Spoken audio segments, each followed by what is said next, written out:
is up, people, and welcome back to the channel.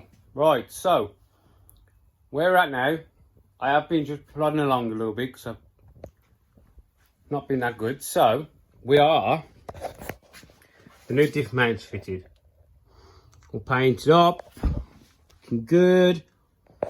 The diff's fitted. That's the new sprocket we've got, which I've had custom made. The sprockets are in line. So what you have to do is, how they had it on the old setup, they had a washout between the sprocket and the carrier.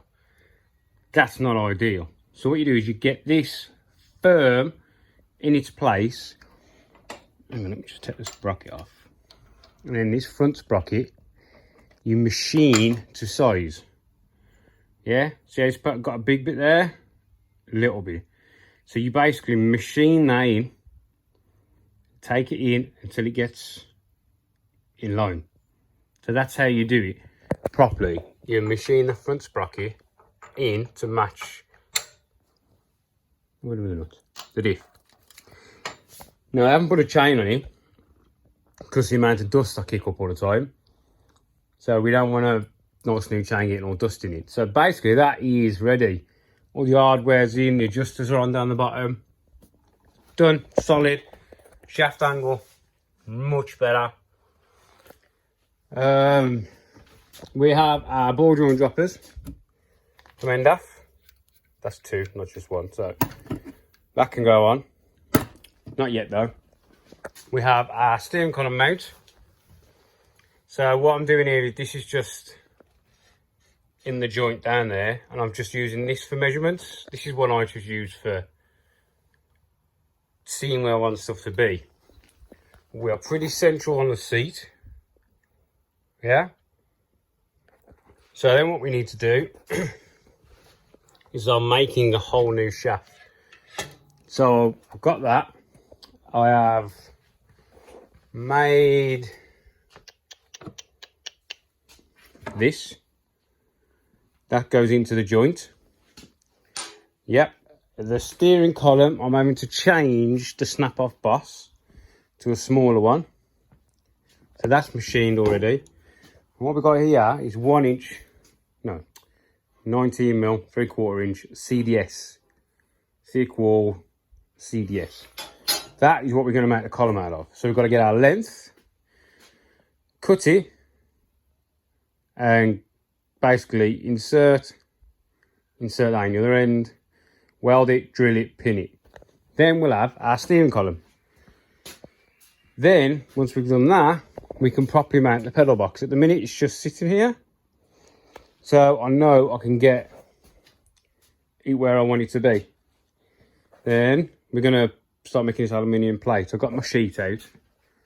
This is what the floor's made out of on the booster, so we're just going to use this, make up some plates down the middle. That's where all the hoses are going to run. Right, let's get cracking, shall we? Let's make a steering column. What we need to do first is we need to work out, I worked it out, I needed 1 inch longer than this because he's having a deep dish steering wheel.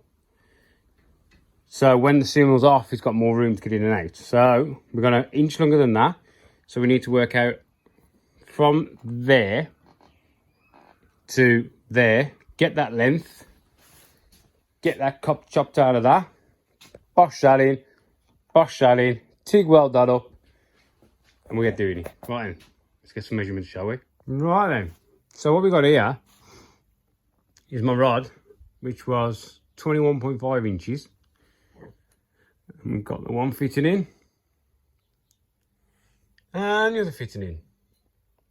Now I had to polish the end of this down to get this bearing over. Even though this is 3/4 inch, that's 3/4 inch bearing, it did not want to go in. So that'll get a bit of a repolish again because it's got a few scuffs on it from me moving the bearing around. So I've got to leave the bearing on because this is just over 3/4. And I don't want to turn that down any because that's what centralises the boss. But the original one it had a lifeline one on there, which was way big. But also it had been messed up on the weld. So I thought, just drop a new one on. And I do like using these ones. They're not a big brand one, but they're so precise. These are more precise than the Lifeline one he had on and my brand new Lifeline. So then what I've done is I centralised the rack. If anybody knows, that point there on the rack, yeah, if you look inside, it's threaded and there's a hole in the rack inside. Well, if you put that hole over the middle of that hole, put a peg in it, yeah, it centralises the rack. And for some reason, this is the first one I've ever, first known. See how the peg isn't in the centre of the hole? I couldn't use my tool. I'll show you what my tools are like that I make. I make centralising tools. I've got, this one's from Hayabusa, because it's basically an Allen key welded in. So I'm a bit push for space. This is the one I use for other cars. And that just screws in, locates the rack. But, couldn't get it in. So I'll centralise the rack, then I put the column together, then I'll centralise the joints so the wheel's central. So now all we've got to do is run some weld round. So I've changed to a clear cup. So I've got a bit more gas flow and I can see a bit better. A couple of clean rods.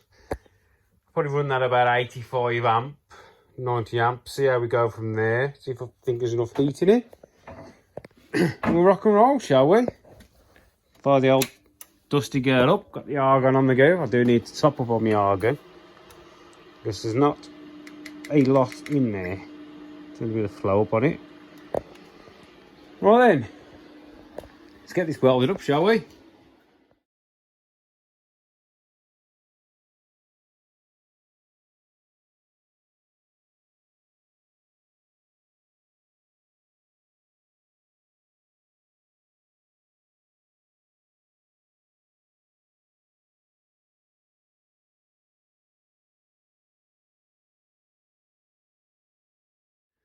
Right, then it's tigged up.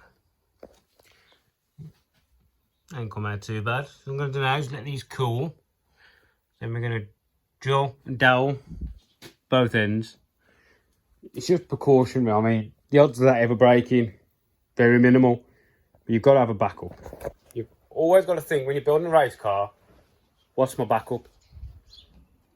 If your first line of defence fails, you've got to have something else. I mean, look at Senna. That's all I'm going to say. So now I've got a buddy coming up. I'm going to have to pause a little bit in the middle of this video because he wants me to do some racing for the Zcar classic touring car Thunder Saloon things in Big Blue here. So he's going to pop up and we can have a chat with him. And then we are going to move on to the floor, I think. I'm still leaving the front at the minute. We need to get this aluminium in. Basically, I want to get everything in so I can put the actual floor back in. So I want to fully aluminium that. So I've got to take the seat out.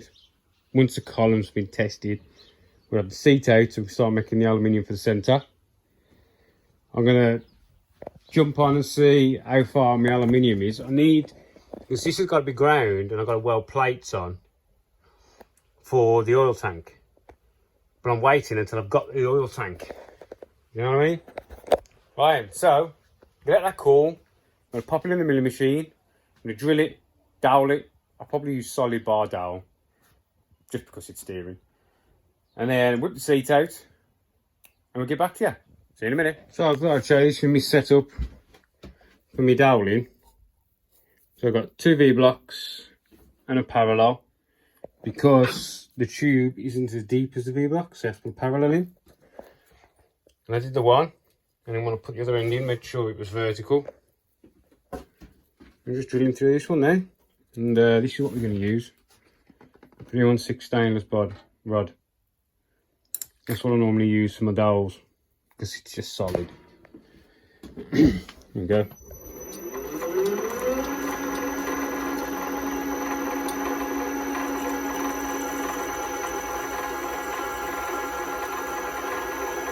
I've already run a pilot through, that's why I just want to go quite through easily.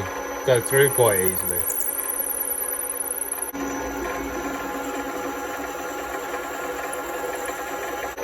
Sorry it's a bit shaky, I'm just holding this with my hands, so. This is a manual lathe. There you go. This is the manual lathe, you have to crank on the handle.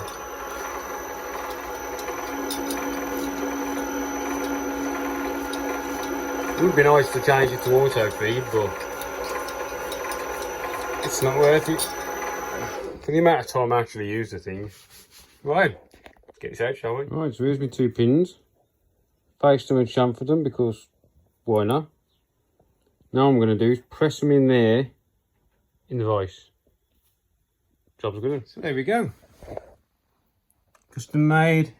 Pins went in lovely, nice pressed fit. And weld it up in place. Right then, try and stick it in. I don't say try. I know it's going to fit, so I made it. So, yeah, that goes in that end. Down there. My son's put the steering wheel in a lovely place. Down this. Alright. I've got to put the nut in. Right, this ain't going to work with you. Back in a sec. Right. So we're in. Nice close finish, that's how I like it. Down there's good. And also, if you look down here, I don't know if you'll see through. Oh, we're rolling. I've put a lot of hex in there for a very good purpose. Because what he can do is he can gain length if he needs it. Yeah, so you can rotate this and it brings the wheel towards him. So he can gain an inch, and then if he wants, he can knock this bearing further down and he can gain. There's about 1.25 inches that he can move this steering wheel in and out.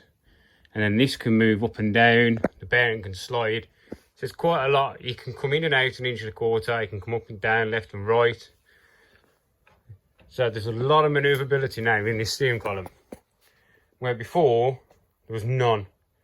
I mean, it had this, remember, this is all going in the scrap pile. There was this, you know what I mean? Just no adjustability, nothing. And it was just shocking, wasn't it? We've gone from that shit box to infinite, really, adjustability, unless he wants to come really far back, but you wouldn't. It's just, I've set it for this. If he wants to go to a flat wheel, that'll bring it back, and then he can always put a spacer in there if he needs to, but I think this is going to be nice. Gear selector's nice there, just in case he needs it. But this is having flappies on it. So, yeah. Well, that's that bit done. So now I can position my pedals. So we know my column is perfect. Look at that, right down the centre of the seat. So now we can, oh, we're on this one, but there we go. We can position the pedals so we know it's all going to miss. Yeah? And that is simple. All we've got to do is drill and bolt. Once we've positioned the pedals perfectly. Now his clutch pedal isn't going to have a lot of travel. And he isn't going to be using it because he's going to be on paddle shift, so it'll only be for taking off. This clutch pedal has about 1 inch of travel. He's going to be the same, he's running the same setup. So we're going to get that pedal box fitted, and then we're going to move on to the floor. Right, so there we are. All fitted, tight. And you'll be amazed, the rack, all I've done is put a small flat on there, tighten them up, it ain't moving anywhere. Does not freaking move a muscle. So it's going to stay where it is, like it is. All I've got to do is pop the rack off to put new boots in. I've got CAD rack limiters to go in. But yeah, actually steers lovely. And it's right down the middle. I'll tell you what, I might get one of these Owens Fabs ones for big blue. Right, so yeah, I think what I'm going to do, I'm going to leave it there, because I'm trying to keep my videos around about the 15-minute mark, because I'm noticing more people are watching for longer now, so I'm trying to just creep that up. So yeah, I think what we'll do, we'll leave that there, and then I will catch you in the next one. See you next one, people.